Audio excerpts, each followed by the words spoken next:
nous intéresser, nous interroger d'ailleurs sur la manière dont notre cerveau réagit en situation de crise, en situation de nouveauté, en situation d'une certaine manière d'inconfort. On va comprendre comment on peut mieux comprendre nos zones de confort cognitive pour apprendre à mieux réagir en situation de stress.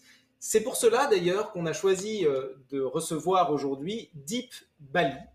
Deep est actuellement en Inde, il est le fondateur de Boma India. Il accompagne depuis des années les dirigeants afin de les aider à s'adapter aux changements auxquels ils sont confrontés.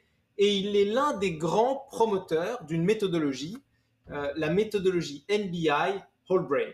Hello Deep, are you here? Hi Hey, Deep, good morning, good afternoon, good evening. Hi, how are how are you, you? Michelle? Good. I'm I'm really fine, good. thank Good to be here. I'm quite excited about this conversation that I'm going to be having with you. So, what have you got for me? Oh, we want to know more about the whole brain theory. Can you tell us what's this theory about? Sure. It's really interesting. The whole brain, I'm going to use some metaphors and analogies here. Yeah. Whole brain, if you look at it, it comes from the split brain theory. We all probably, most of us know about the left and the right brain. Over a period of time, this is way back in the 1970, two or three professors and scientists, they started examining the split brain theory, and they started observing children and human beings and adults, right? So they discovered that people actually, when they think and they do, they're using four quadrants of their brains. So that's where the whole brain theory emerged from. Now, what you can compare this to is, Michelle, think of it like you're watching TV and you have different channels, right? So think of brain as having four compartments or four channels.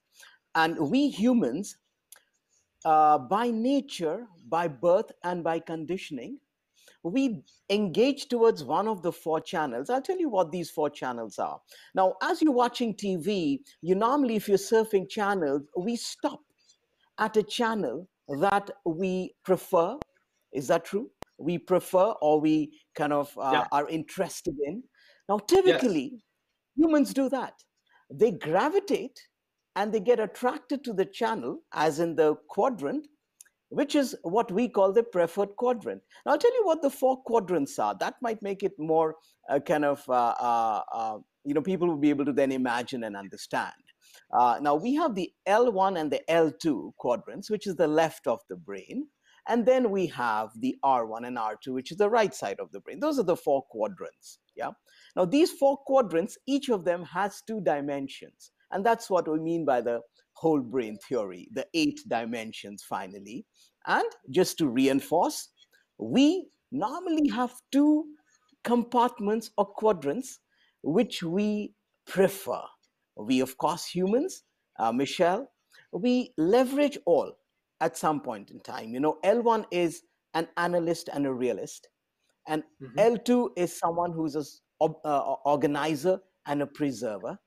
R1s are people who are imagineers and strategists, and the R2, they like to engage with people, network. They are more people. They like to work in teams. Yeah. So now that should give you a sense, and the audience, of course, of what the whole brain theory is and how we prefer, normally on an average, two favorite quadrants. These are our favorite. We love them, right? And that could be any of the four. Very interesting. Why it is so important for individuals and especially for leaders, world business or political leaders to have a Yeah. deeper understanding of their brain or thinking preferences? Good question. Now that you understood, now I gave you a bit of an insight about the four quadrants. Yeah, why Right. is it so important? Because individuals, and let's talk of leaders, they normally make decisions which are very critical, right? I mean, we all make decisions in our day-to-day lives. But when we're talking about political leaders, business leaders, their decisions can be very expensive in the sense They can either be really, really good, or they can cost a lot, right? They can really cost a lot to the country, or what have you, to businesses. Now, like I said, individuals, they gravitate towards their preferred quadrant. Now, during the COVID pandemic, I did a lot of Mhm. research. I observed how leaders of different countries were responding differently. In that, you get a sense of their preferred quadrant. So, the reason it's important first is, Michelle, Mhm. first is to be aware. The moment these leaders are aware of their brain preference, which quadrant, they then have choices, right? Once you know that, okay, I have a tendency, I have this natural tendency to operate either from an L1 or L2, R1, R2, for example, many leaders took risks during the COVID pandemic. They didn't really initiate a lockdown very fast. Michelle, Mhm. those are the R1s. R1s like to take risks. They like to just imagine the future. Now, you would notice if you look at New Zealand and some other countries and Germany, they were more process oriented. They went into lockdowns early.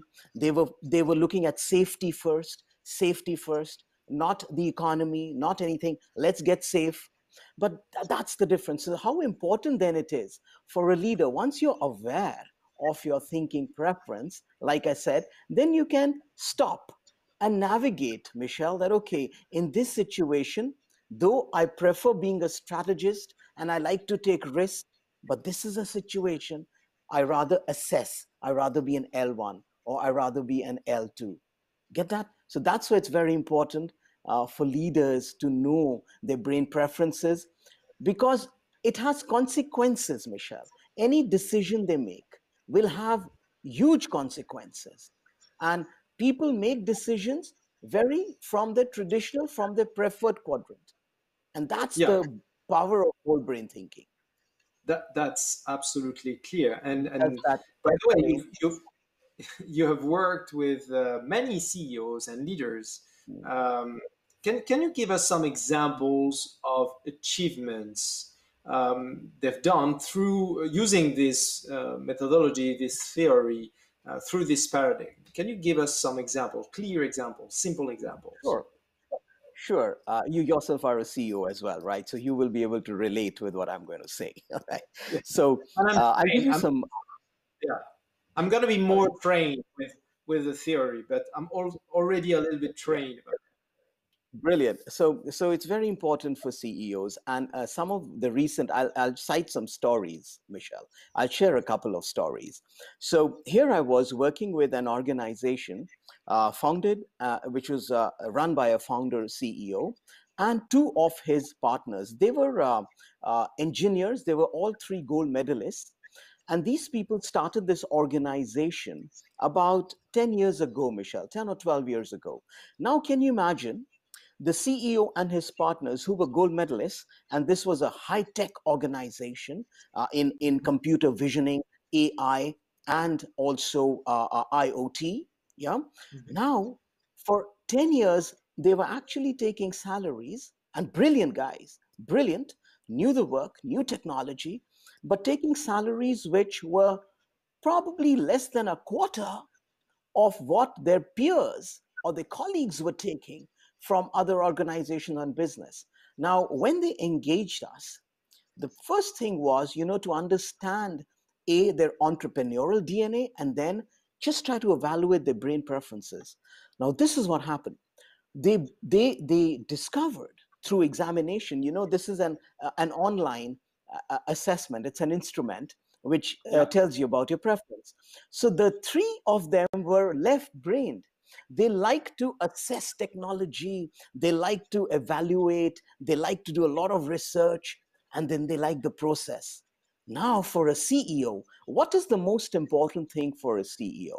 It is really to grow the business. It is really to keep the stakeholders engaged. It is to give returns to shareholders. It's to pay salaries, all of that, right?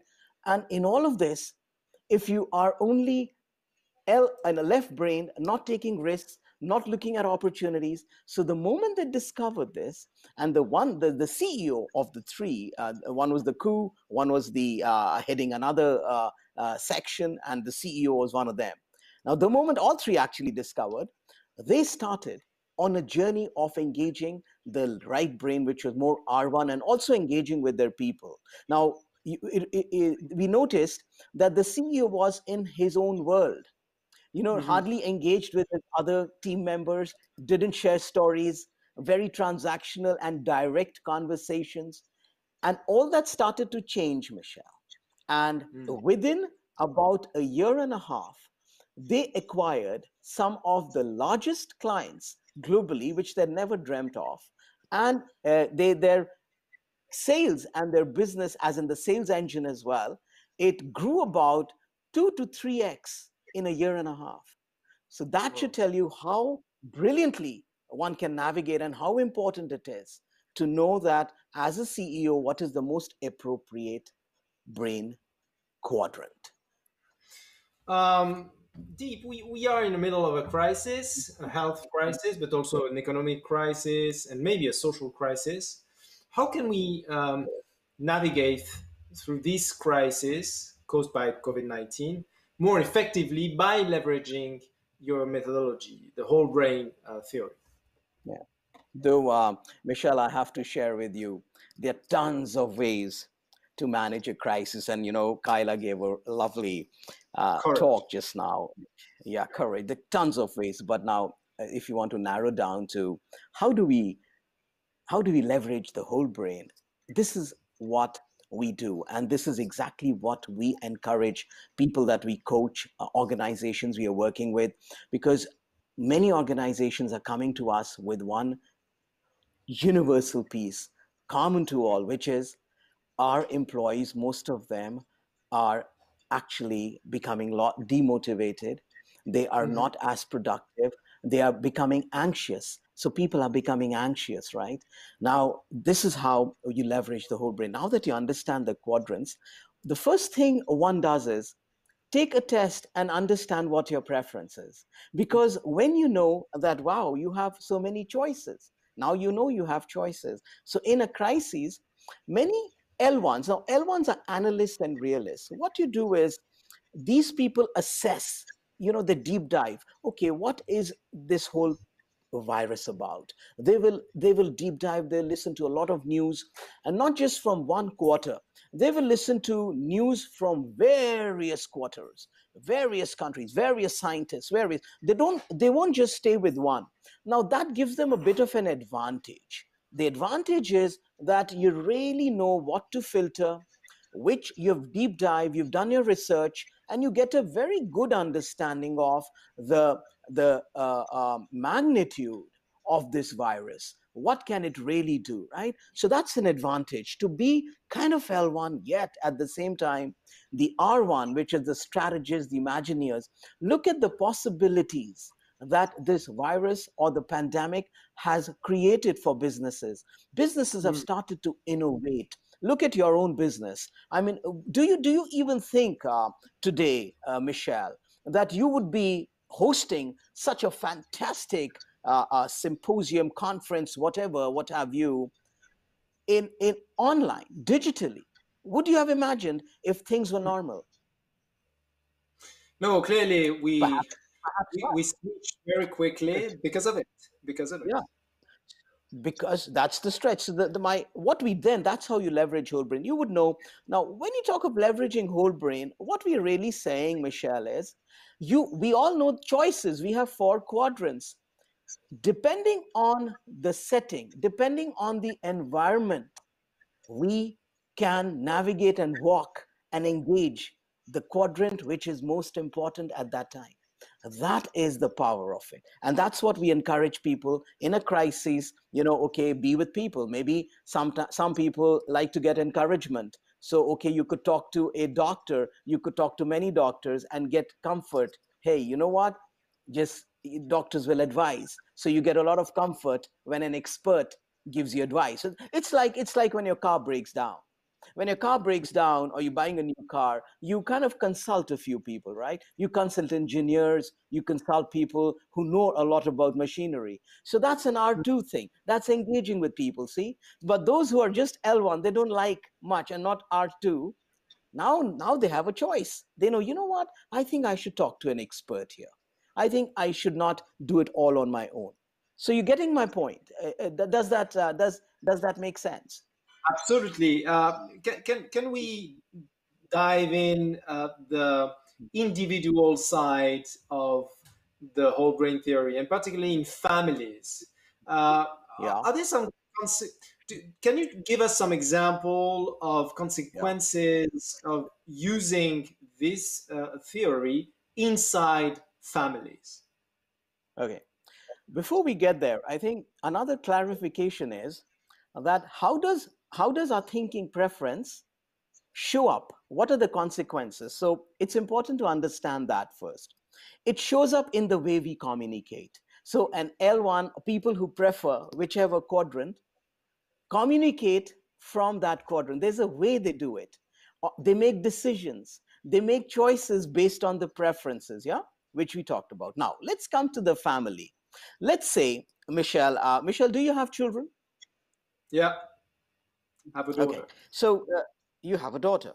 Let's take your example. Let's say I know your brain preference. It's I think R1 and L2, right? If I'm not mistaken. I mean, I'm You're not right. sure if this is supposed to be. I'm not supposed to be public I information. But anyway, know now I've told everybody, half the world, that Michelle is an R1 and L2. Okay, but the best part is there's no wrong or right. There's no good or bad. Yeah.